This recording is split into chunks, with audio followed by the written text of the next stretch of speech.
les policiers. On coupera au montage, Stéphane. Ouais, vous inquiétez pas.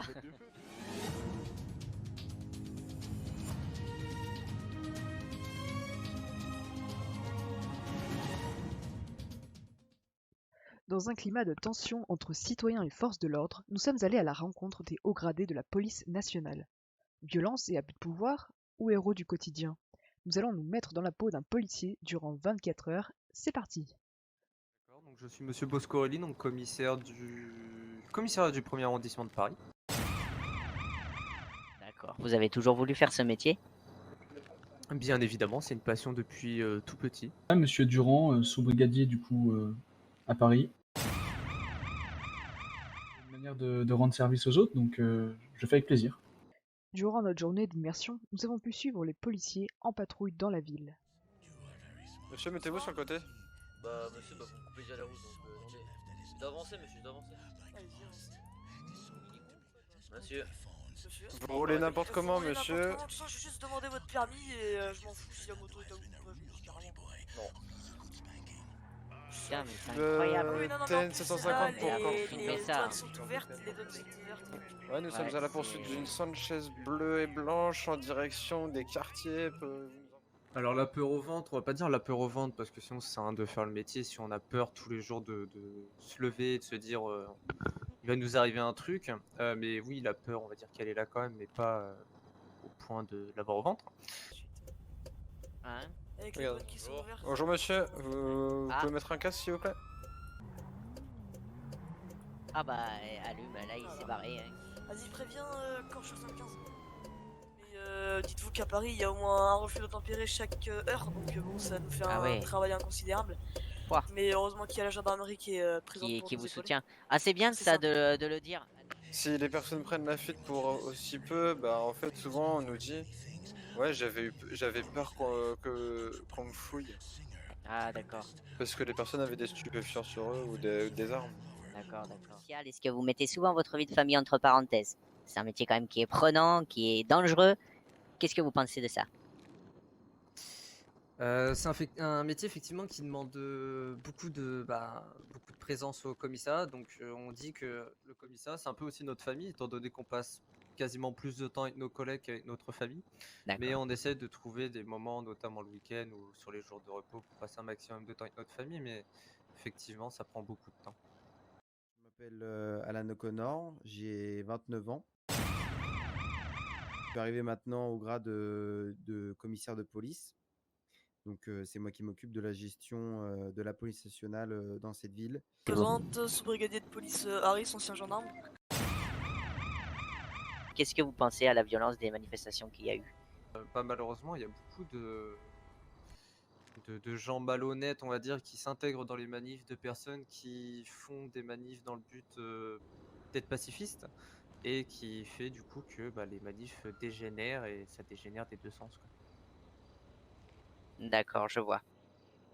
Mais il y a de nombreux citoyens qui arrivent maintenant à se procurer des tasers, des armes blanches par rapport à ça. Est-ce que ça a changé? Est-ce que votre métier est devenu un peu plus avec de la tension ou autre?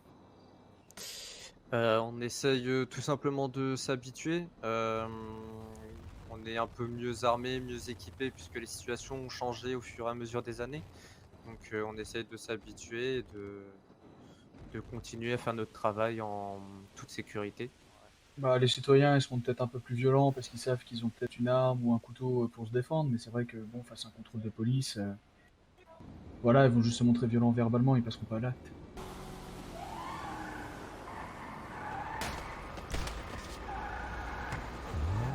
Dans le cadre de notre reportage TF1, nous avons eu également l'occasion de nous joindre à un entraînement spécial, une simulation de prise d'otages. Des citoyens ont été recrutés pour venir en aide à nos policiers. On va se mettre entre là où il y a le lampadaire, on va se mettre dans la petite rue du lampadaire là.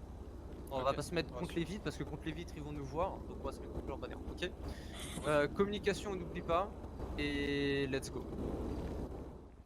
Chacun a un bouclier. Allez, 3, 2, 1, Ouais. n'avez pas peur d'avoir un citoyen comme ça et par exemple qui prépare un coup et du coup qu'il en profite pour découvrir vos méthodes? Non, t'es pas peur de divulguer un peu vos plans d'attaque? Non, parce qu'on ne montre pas tout.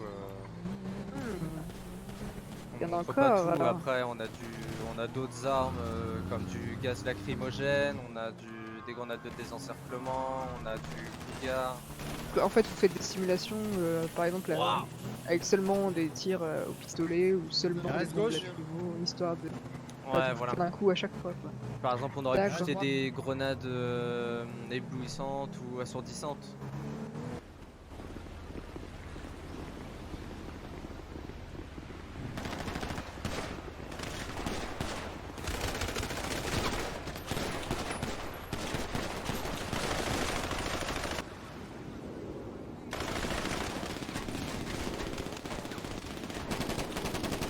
Bonne compétence requise pour être un bon policier, vous diriez que c'est quoi? Bon policier, déjà, comme l'a dit mon commissaire, c'est passionné. Si vous n'êtes pas passionné, vous n'aurez jamais les épaules pour rentrer dans la police. Enfin, vous aurez peut-être les épaules une semaine pour laver les radiateurs, mais ensuite vous allez tomber par terre. Ouais. Passionné, rigoureux, attentif, sérieux, toujours envie de progresser, toujours aller vers l'avant. Si on a un grade, pas s'arrêter seulement là, pas se relâcher, toujours vouloir aller au maximum. Et comme l'a dit mon commissaire, c'est un métier, ça prend énormément de temps. On n'a quasiment plus de temps pour rien à côté. Enfin, en tout cas, c'est très rare.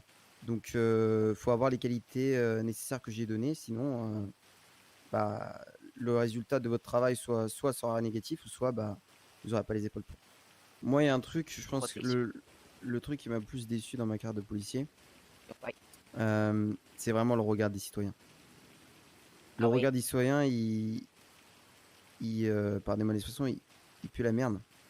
C'est-à-dire que pour eux, on est des monstres, on fait des abus de pouvoir. Alors, j'ai pas dit, il y a des policiers qui font des abus de pouvoir, il y a des policiers qui font des bavures, il y a des policiers qui font des erreurs, ça j'ai pas dit. Mais en généralité, et eux ils globalisent beaucoup, c'est ce qui s'est passé une fois, ça veut dire que tous les flics vont le faire. Non. Moi, je me réveille pas le matin en me disant je vais mettre des coups de matraque à des citoyens. Je me réveille le matin en me disant tiens, je vais aider des citoyens. Toutes les fois où ils nous ont appelés, on a toujours été là. Quand on les voit, on se fait insulter. Le nombre d'insultes qu'on a par jour, maintenant, c'est triste à dire, mais on a l'habitude. On se fait insulter tout le temps, on se fait lyncher, on se fait passer pour des monstres, des personnes qui font mal leur travail, des personnes qui sont là pour faire chier les gens, pour toucher des amendes alors qu'on touche rien aux amendes. Ils sortent tout un tas de choses qui n'ont pas lieu d'être, alors que en réalité on fait juste notre simple travail et que la moitié du temps on leur sauve leur vie. Sauf qu'eux ils retiennent que le mauvais. Le bien ils s'en foutent. Parce qu'ils se souviennent de la bavure d'il y a un mois, mais les 36 fois on les a sauvés leur vie, sinon ils étaient morts. Ça ils l'oublient en un jour. Après bien sûr il y a des citoyens qui sont très gentils. Encore une fois, c'est comme je l'ai dit, il y a des bons policiers, des mauvais policiers, il y a des bons citoyens, des mauvais citoyens. Après moi je parle en général, ils veulent généraliser, on va généraliser aussi. Super, et écoutez, je vous remercie énormément. Du coup, est-ce que vous recrutez? Oui, on recrute, la police nationale recrute. Je pense qu'on a eu un moment dur comme la ville il y a un moment. On a réussi à remonter. On cherche des personnes volontaires, motivées, qui savent dans quoi ils se lancent, pas non plus des touristes. Après, on cherche pas, nous ce qui nous intéresse, c'est pas le nombre, c'est plus la qualité. Donc si, après ce reportage, certains sont motivés ou intéressés pour rejoindre la police nationale, je vous invite à aller remplir le CV qui est mis dans le salon de recrutement de la police nationale, et ensuite vous serez convoqué, vous passerez votre série de recrutement. Nous, ce qu'on cherche, c'est des personnes exemplaires, car on sait très bien que dans cette ville, en globalité, les citoyens, vous pouvez leur sauver la vie, je ne sais combien de fois ils vont retenir que l'erreur et essayer de vous titiller. C'est pas toujours simple, on a des horaires assez compliqués, on n'a pas eu beaucoup de temps pour voir sa famille ou se divertir. Les insultes, les moments durs sont présents, qu'on se doit d'être exemplaire, et même si des fois c'est pas toujours simple, on se doit de garder notre sang-froid.